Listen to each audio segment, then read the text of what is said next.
vitajte pri ďalšom súhrne týždňa. V europarlamentnej frakcii Renew sme odobrili deklaráciu s odporúčaniami pre novú Európsku komisiu. Prioritou číslo 1 je obrana demokratických hodnôt v Európe. Vo frakcii ma tiež poverili úlohou vo výbore pre právny štát a občianske slobody. Ako vicekoordinátorka budem pomáhať manažovať prácu Renew Europe. Slovensku podľa agentúry Bloomberg hrozí, že prídeme o eurofondy kvôli novele trestného zákona. Vláda môže škodlivé zmeny napraviť, no nejaví o to záujem. Ohrozuje tým reputáciu krajiny aj financovanie množstva projektov vrátane nemocníc, železníc a ciest. No a doplatia na to ľudia v regiónoch po celom Slovensku.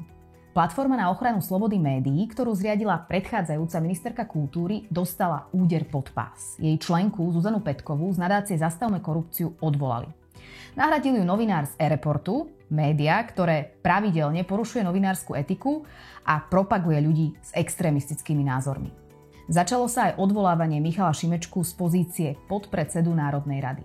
V rámci rozpravy povedal poslanec Hazucha zo Smeru, že šírenie liberálnych hodnôt môže za vysoký počet jednorodičovských rodín. Táto vláda nerobí pre zraniteľné skupiny obyvateľstva nič a ešte si dovolí ich aj urážať. Toto ma každý deň na novo motivuje pracovať na tom, aby Slovensko a všetkých ľudí v ňom čakala lepšia budúcnosť.